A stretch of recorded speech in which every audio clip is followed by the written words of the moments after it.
it's a topic that's very popular and much requested, and it's about choose how you age. So Ryan, please proceed, and let's all welcome Ryan. Please post Thank your you so much. questions on the chat. Thank you so much, Arlene. Yeah, please post your questions on the chat as we go through this presentation of information today. This is really a summary of research, and it's cause and effect research. And I'm going to be citing research of ours and others around the world. And the goal through here is hope and empowerment, give you choice and let you know kind of what's going on. A little bit about myself. By the way, I probably won't hit your questions until we get to the end. So feel free to post them. But when I get to the end, if I haven't already answered them, I'll go through any of those questions. That way we make sure to get through the content. A little bit about myself. My name, as she said, is Ryan. I joined healthcare over almost 15 years ago now. It's been 14 years. And it was never one of my plans. It was actually an answer to prayer. I was praying for purpose in my life. As I was praying that, my phone actually rang. I didn't answer it, but it turned out to be this company offering me a job. And here I am 14 years later, doing things I would have never imagined. So I'm just so excited about what's going on, and I'm so excited to share this information with you because it's really transformed the way I view aging and the way I view health. And it should be, whether you're in your first 50 years, which you're really is your ability to set your second 50 years up for success, or if you're in your second 50 years, at that point, most people are dealing with their health, and there's a smaller percentage that have maintained, moderate to good levels of health. But I kind of look at this as a recipe for life. I love to cook. I love to cook because you can kind of, play with it. You can kind of do things, and if it doesn't turn out right, you can adjust it. But I don't love to bake. And the reason I don't love to bake is because you have to be very precise. You have to follow directions and read the steps and have all the right ingredients and ratios. And that's really, in terms of health, it's much more like baking. And most people, when they do to try to do things to improve their health, they take it at almost like cooking. So they think if they're just doing an activity that's exercise, or if they're walking or doing these things, that it's going to make them healthy. And the statistics are it will make you healthy versus doing nothing, but it doesn't mean it's aligned with your goals. So that's one of the big things that we hope to take out of this message today, is to really kind of share with you this recipe for life so you can choose how to age. So before we ever start any transformation or any journey, we need to understand where we're going. And more importantly, as you're dealing with health, whether it's physical health and parts of the body or aspects of health that you're concerned or focused on, or whether it's a lifestyle, it's whether it's the ability to be able to do and to do things and engage in certain levels of activities and socially too. What's really important to you, that's really is the genesis for any significant change in your life. You have to be going after something that's meaningful to you. So somebody can't tell you to do stuff because it's going to make you healthier. You have to make a choice to do these things. And so our goal is to kind of empower you, is to how can you actually achieve these things that are so important to you? Is it, I heard that a lot of you work with or have had questions about aging population, maybe parents' health. This presentation today is going to blow your mind. So when we work with people, regardless of what's going on, we always ask them first, what's important to you? What is that? If I'm doing a consultation with a client, I usually start it off more casually and just say, what's your goal? I want to get out there what what they think is possible based on what they're dealing with, based on what they know. Because I know what I'm about to share with them is probably not on their radar because most people don't know this. And currently, most doctors are not up to speed on this research. And so if you or your doctor are not up to speed on this, it's hard to really, make that progress that you want to. So, what do you think the muscle does? So, our line of work is we are focused on longevity, on health span. We have these clinics that are part, medical, part health, like lifestyle. But our focus is muscle health. And I'm going to unpack why, because it's so empowering. So what we're looking at here, by the way, is the cross section of the legs. We have two bright white healthy bones. We have a good, lean, uh, healthy amount of muscle mass there. We have these white rings of lean fat. There's good levels and bad both in our body and in our diet, and types. And then there's a little ring around the edge you can barely see of your skin. So when we pose this question to most people, what does the muscle do? Most people say things like, oh, it gives you strength and power and energy and stamina and endurance, and balance. And so you could put in a category of function, and it is. One lady even said recently, padding. Yeah, that's also padding. That is true. Um, but most people view skeletal muscle as function. And so you've heard use it or lose it, right? It's so real, especially with muscle. So as you lose muscle because you're not using it the same way you used to, these negative changes happen. So taking a step back real quick and to give you a glimpse into my personal life and how this all kind of ties together, I'm in my late 40s now. This job, this world that I've been in, studying under top doctors and scientists in longevity and health span, has changed my views of aging, and health overall. And so I'm really trying to practice what I preach, and I'm seeing it pay dividends. But I have to have X amount of muscle to survive right now. I live, if you're aware of Arizona, I live in North Phoenix near Anthem. So right before you actually leave Phoenix, that's where I live. We have a clinic in Scottsdale. We have a clinic in Sun Lakes Chandler. We have clinics we work with and have opened up all across the country. I go to those clinics, I do consultations, I meet with the doctors around all the areas that we work, and do public speaking, and then I get home. And I got three boys. They're 13, they're 10 and 7. And as soon as I get home, they're jumping on dad. And um, life's exhausting right now. If I'm lucky, I have some time with my wife in the evening, and then 5 a.m., rinse and repeat. So I have to have X amount of muscle to survive. Now, in 10 years from now, when I get home from work, my kids aren't jumping on daddy. So my activity, the stimulus on my muscle, it just went down. In 20 years, maybe I'm not traveling all around the country. Maybe I'm not running around all these clinics, week over week, day over day. Maybe I hire and groom, train other people to kind of do those. And so my activity or the stimulus on my muscle goes down. In 30 years from now, if the heaviest thing I'm picking up on a daily basis is that half a gallon of milk, because I really want the gallon, it's just a little too heavy, that's exactly where my muscles will adapt to. And if I'm not picking big, heavy stuff up now that I'm in my 60s, 70s, 80s, like I was in my 30s, why do I need a dense and rigid bone structure to support it? I don't.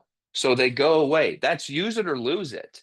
So as you lose that muscle, the first thing people notice are impacts of function, starting with things like strength and energy and endurance. They just feel they get to mid 60s and they just feel, I guess I'm to that point now. I just get tired. I just don't have the energy I used to. And then, 10 years goes by and now all of a sudden life's getting scarier. So this is all happening. But the good news is we started in research over 20 years ago, pioneering this research around the benefits of strength and aging. And we wanted to see, is there any way you could stop this loss of strength as people age? And equally, if not more important, is there any way to get it back? And so all we did is we took these people, 60s and nearly centurions. Most of them had chronic things going on, but we just put them through high intensity progressive resistance exercises on gym equipment. We did bodybuilding with seniors, and the result was virtually everybody got stronger. But what we noticed was as their strength improved, we started seeing this giant transformation across almost every aspect of their health. And now we know why. See, a lot's changed since I was a kid, and I'm sure since you all were a kid. Like when I was a kid, we had 9 planets. And now, you know how many planets they say they have? I think it's 8, but I think they said they might have discovered 2 more. I don't care. Pluto will always be a planet. Saturn was my favorite other than Earth, but whatever. But the reason these things are changing is we're getting a better understanding. Technology is improving, and we're able to see and understand things in a better way. Here's what else has changed that directly applies to today that transforms everything. When I grew up, they told us the largest organ in our body was, I'm sure some of you are mouthing it or saying it while you're walking, skin. Wrong again. Let me just show you in this one graphic right in front of us. Cross section of the legs, the white dots in the center, they're your bones. The dark matter, that's your muscle. The white's fat, and the ring around the edge is your skin. The largest organ in your body is your muscle, and it's not just because of how big it is. To be classified as an organ, it means it has a direct impact or influence on other organs and systems in your body. So just think about this. How many times are we giving people injections into their muscle? Why? It's connected to the endocrine system. So think about this. Your hormonal system like impacts you dramatically, your health. And think about, your thyroid, how small that is and the giant impact it has. Think about, men and women, testes and ovaries, and the giant impact those have. Now, from a scale or size comparison, look at your skeletal muscle system compared to all those. It is part of it. So, what does your muscle do? Trick question. It does function and everything that goes with it, which is so important to everything that we hold dear in life. It's the quality of life, really, is a big piece of function. But it turns out as your muscle health goes, which the easiest way to determine the direction of your muscles health is strength. Things like strength and energy. If those are staying the same, you're probably maintaining it right now. If they're increasing, you're doing something right. If they're going away like they are for most people, your muscle health is declining. And as your muscle health declines, not only does your functional health, so does your brain health. So does your heart and cardiovascular health, your immune health, your metabolic health. All these areas are directly impacted because your skeletal muscle system, as the largest organ in the body, directly feeds and signals all these other organs. And so the first thing we usually notice as this decline starts to happen, largely based on choices we make, declines in activity and lifestyle. As these things start to happen, the first things we notice, like we discussed, are declines in function, energy and strength, typically the first things. And then what we usually see, almost regardless of age, is metabolic issues. We start seeing people put on fat and it's harder to get off. As you lose muscle, your metabolic rate slows and it stacks fat on faster and it's harder to get off. As your muscle health grows, as your muscle grows, your metabolic rate increases and the fat comes off naturally and it doesn't go back on as easy. And guess what? Side note, how you make muscle grow is the opposite of what we're telling people to do to lose weight typically. We are typically telling the population, because 80% are not moving, we'll get back to that. We're telling them to starve themselves, reduce their caloric intake, and walk. That can't fix this. And it's probably the slowest, most excruciating way to make any possible change. However, it is better versus doing nothing. But that's not what people want in life. They want to get back to health. They don't know they have a choice. They don't know they have options. They don't know it's possible. And it is. So as you lose muscle, all these areas go with it. All these areas of your health, as you improve and gain back muscle health, all these areas come back with it. So let me show you a couple pictures. These are both cross sections of the legs, like we just discussed. The one on the right's flat on the bottom, probably laying on a table. But in terms of the goal, what this looks like in terms of muscle health, these are the goals. You have big, healthy muscles, big, healthy bones, lean fat. The only difference between these two people, by the way, is their age. The one on the left is a 40-year-old triathlete. The one on the right is a 72-year-old triathlete. Age doesn't matter. This is most of our country when they hit 65. You notice as the muscle has shrunk, the person's metabolic rate slows and it's been replaced by fat. But the shapes of the legs from the outside hasn't really changed. You might notice some more dimples or that looseness, but the shape's not really changing. This is what's happening. This is because this person does not know how to maintain the health of their muscle. How many times have we been told how important the muscle is to not only function, not only quality of life, but every aspect of our health? And how many times have we been told what's needed to do to maintain or get muscle health back? I've never been told that. I've learned this. And most professionals in this space, they don't know it either. And how are we supposed to make change if we're not aware? So again, which way is your health going? Declines in strength is the easiest indicator, and that is decreasing health overall. Increases in strength means your health is going up. Now, let me show you age and gender norms and tell you the science behind what's actually happening, because this is what's happening, and then I'll share you the science on how to fix it. Inside our body, inside our muscles, I should say, there's two types of muscle fibers, okay? There's type 1 and there's type 2. This is very important to understand. So we're going to break these down real quick. Type 1 muscle fiber, aerobic. Most people have heard of aerobic. Aerobic goes off oxygen. Aerobic activities is what a high percentage of especially women tend to do. And now that most people have heard walking's good since that 1997 public service announcement, walk 30 minutes a day, 10,000 steps, 20,000, you're all-star. We'll get back to that in a second. But since people focus on that, that's an aerobic activity too. So that's type 1 muscle fibers. Let's discuss it. Type 1 muscle fiber takes minimal effort to maintain. That means from an activity standpoint, you don't have to do anything special. They're not going anywhere. Type 1 muscle fiber preserves your basic ability to move. So that's good. Type 1 muscle fiber takes minimum calories to maintain. So from a dietary standpoint, you don't really have to do anything special. You're probably covered there.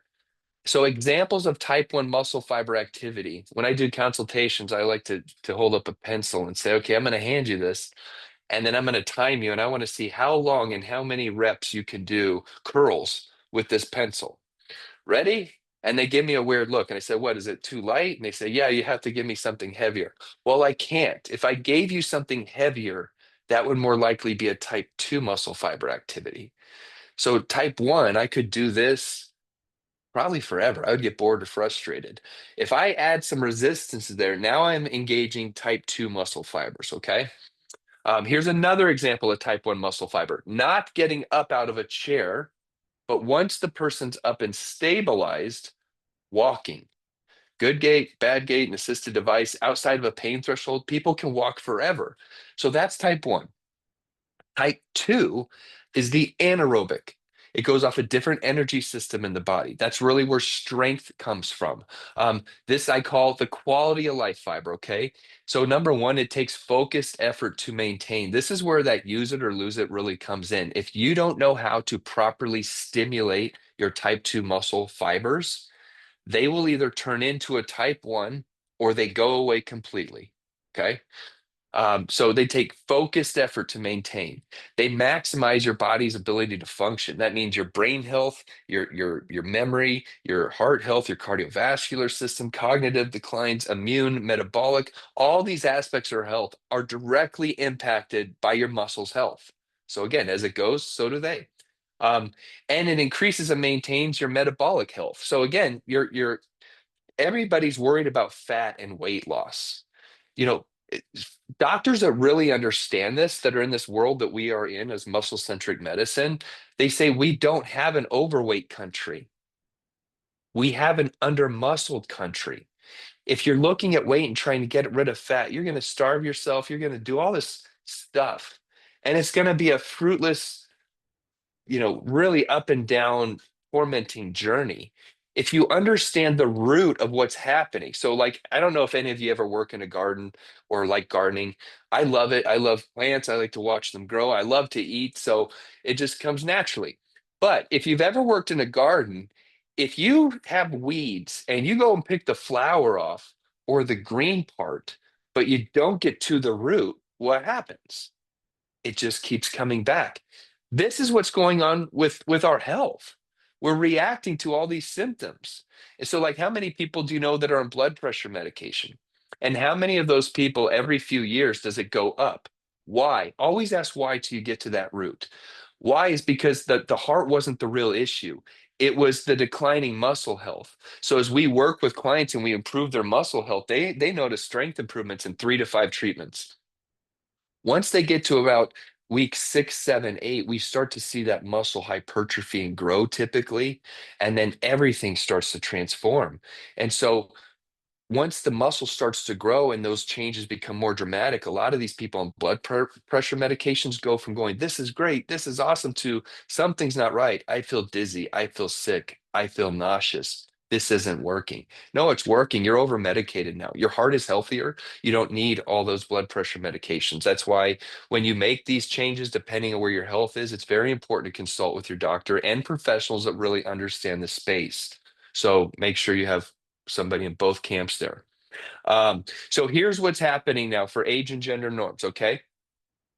From mid 40s for the boomers. This, what we're looking at on this chart right here is on the left, you have percentages. We're looking at the mix of type 1, type 2 muscle, and we're looking at your overall strength. And at the bottom is we're looking at your life over time, okay? So this is our country's averages, especially around boomers. So you see from mid 40s to the mid 60s on this chart, you see that it starts to peel off. That's showing the change in the muscle fiber. We used to have a nice mix in our prime 50-50, which produced 100% when we were strongest. But then from 40s to 60s in that 20 years, that change of fiber, that ratio changes. Now we're over 60% type 1, less than 20% type 2. The result is we've lost 30% of our strength. Most people get to mid 60s, they notice this, but it's not scary yet. They just go, I guess I'm to that point now. I just getting tired faster. Or, I got these going on. And they kind of joke. And then 10 years goes by. And look what happens. It doubles. Now they're at 80% type 1, less than 20% type 2 muscle fiber. The result is another loss of 30%. Now they're at mid 70s. It's doubled. They lost over 60% of the strength they've had, and now they're scared or frustrated. This is typically when they go desperately trying to find change. And the typical response we're giving people, if not like you're at that age now, which is nonsense. People think this is normal. No, it's not. Go back to farming days. You worked till you died unless you got injured. If you got injured, your health looked like our country today. It's crazy. So this is not normal. This is a result of our choices, our activity, our lifestyle. But what the research shows is regardless of age, regardless of gender, even most conditions, even people with post polio, we've seen dramatic change. If you just understand what's going on, you get to the root of it. Because sadly, if you don't, from mid 70s, if we take the typical advice, reduce your caloric intake and walk, it's better than doing nothing. It's not going to stop this. It's a type 1 muscle fiber activity. And when you reduce your caloric intake, or more accurately, when you're not eating adequate or sufficient levels of protein, which a huge majority of our population is deficient in right now, if you're not getting enough, your body will actually eat your muscle, cannibalize itself to make up the difference. Then you won't have much of an appetite. And when you do, it's going to be for quick energy, and that's in the forms of carbs and sugar. Stay away. We just got to change the recipe. So how do you do that? This is the key. This is not our body of research. This is a well-established principle, the size principle. On this chart, red is type 1, blue is type 2. Picking up a pen would be at far left. Walking would be kind of where the first blue dot is. Getting out of a chair would be over to the right of that. Anything more intense is going to be to the right. But what this says is in order to stimulate, to maintain or get back those type 2 quality of life, so important muscle fibers that impact every aspect of our health, you have to be doing an activity that's so intense. It's a high intensity, it's a heavy load that you can only do for about, with gym equipment, 8 to 12 reps. So if you're not getting 8, you're not doing it correctly. And you want to go like as slow as possible if you're using gym equipment, at least 4 seconds eccentrically on the negative. If you're pushing, you can go fast and then go slow negative, or you can go slow both directions. Time under intensity, that slowness is really a missing piece for most people when they are trying to do this. But basically, you have to safely take those type 2 muscle fibers to a point of fatigue within about 8 to 12 reps, because you see those numbers next to the blue ones, 1 RM, 5 RM, 10 RM. That's how many times those fibers can fire before they have to rest and recover. That means if you're trying to get muscle back, if you're trying to lose weight correctly, if you're trying to increase your overall health, if you're doing multiple sets of 20, doing it for 2 minutes, it's great. You're going to have health improvements over somebody that doesn't, but it's a different recipe. You're doing a cardio activity. So, a couple things just to kind of summarize the research here. That walk 30 minutes a day, 10,000 steps, 20,000 steps came from a 1997 global consensus where they looked at 70% of the population that was sedentary versus 30% in shrinking that were active. And when they compared them, they said, well, these people aren't moving, they're sedentary. These active people, they're doing thousands of exercises, from walking to band exercises, water aerobics, high intensity workouts, you name it. So they summarize that as movement, and that's where the recommendation came from. Fast forward to today, 80% and growing of the population sedentary, 20% and shrinking are active, and less than 10% of them, according to the research, and most of them are in their first 50 years, are doing what's necessary to stop this. The reason I bring it up is because they came out again January of this year with a new consensus, and they revisited that study, and they said, though all activities are better than nothing, upon further review, there was a single activity that had health benefits greater than them all. And they went on to yell at healthcare in the study. And they said, if you have patients that are dealing with chronic disease or condition, or if they are healthy or trying to maintain or improve health, on either side, the single greatest thing they should do, the number one part of their treatment plan should be high intensity progressive resistance exercise. Safely under heavy load, take those muscles to a point of fatigue within a certain amount of time and stimulate that body. And as you do that, it will have a huge impact on every aspect of your health. And doctors that know this, like Dr. Fisher, say strong people are hard to kill.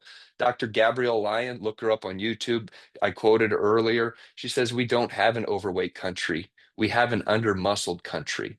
So last question, before you make these changes, again, what do you want out of this? Are you trying to improve health? Why? What do you want to get back to or maintain? And if you're in your first 50 years, what's important to you? And what do you want your next 50 years to look like? So I hope this is empowering. In summary, muscle health is critically important to every aspect of your health, and you can improve your muscle health regardless of age, regardless of gender, and most conditions. So, to take control of your health, number one, you need to stimulate those muscles appropriately. That's high intensity progressive resistance. Number two, and these are the basic three, and they can always build from here, but change needs to be simple at first, one thing at a time. Then, number two, drink enough water. If you're not drinking enough, start moving in that direction. And lastly, eat enough food. So, yes, for most of you, eat more, but especially protein. If you're eating clean proteins, chickens, fish is a great one, organic grass-fed beef's another great one. Any of those types of high dense proteins are huge with nutritional value for your overall body. It takes a lot of energy to break down protein. So you people that are worried about weight, if you're doing this recipe right, when you put that protein in, never get scared. Because when you put protein in, it takes fat and water from your body to process inbound protein. So when you're doing these activities, it's going to cause you to lose fat naturally. And if you eat adequate or sufficient protein or more in the process, you're going to lose it faster. So you don't have to starve yourself. Isn't that exciting? So I hope you all have enjoyed this. You can choose how you age. You can change your muscle health. If you have any questions, I have a special offer for you all. Let me see this here 1 second. I had a different phone number on the first slide. Please use this phone number if you copied the other phone number. If you have a phone or something like that, you can scan this QR code. If you can't figure out how to do that or it doesn't work, just call or email me at that number, and then I will set up a complimentary 20-minute consultation. If you're in the state of Arizona near one of our clinics, or you have a friend or family member, I'm happy to do something in person, potentially even a scan. Otherwise, I'm definitely happy to give you some remote guidance, find out where you're at, where you're trying to go, and make some recommendations how. Thank you all.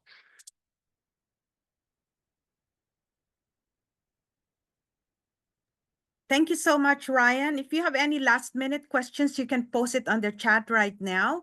I have one question that I received directly. what would be the best way for us to remember or to start doing the three items that you mentioned on the previous slide, like drinking water, protein? When is it the best time to do it? And how can Like we time of the remember? day? Sorry? Like when you say the best time to do it, you mean when's the best time of the day to work out, or? Yes, yes. Well, I've been told by people that know a lot more than me that you don't want to do it in the evening. You don't want to do it late at night. Having said that, I would recommend doing it versus not doing it. It's really about finding ways to make it fit into your lifestyle. I know most people that work out early in the morning and get up and get it done, almost none of them look forward to it, but then it's done for the rest of the day. And when you do the workout correctly, it releases endorphins. It actually makes you very, very happy and gives you a very positive energy. So it is a very, I would say, I would highly encourage you to do it as early in the day as possible. Some people like to kind of wake up and get moving first and then go into it. Regardless of when you do it, though, once you do it, you're going to notice a big change if you do it right, in many aspects of your health and just your mood and how you feel shortly thereafter, and especially for the next day or two. Thank you. We have a question here. Can you give us some example of the exercises to do? Yeah, I would start with major muscle groups, and if you don't have access to one of our clinics that has specialized technology, then your next best option is a gym.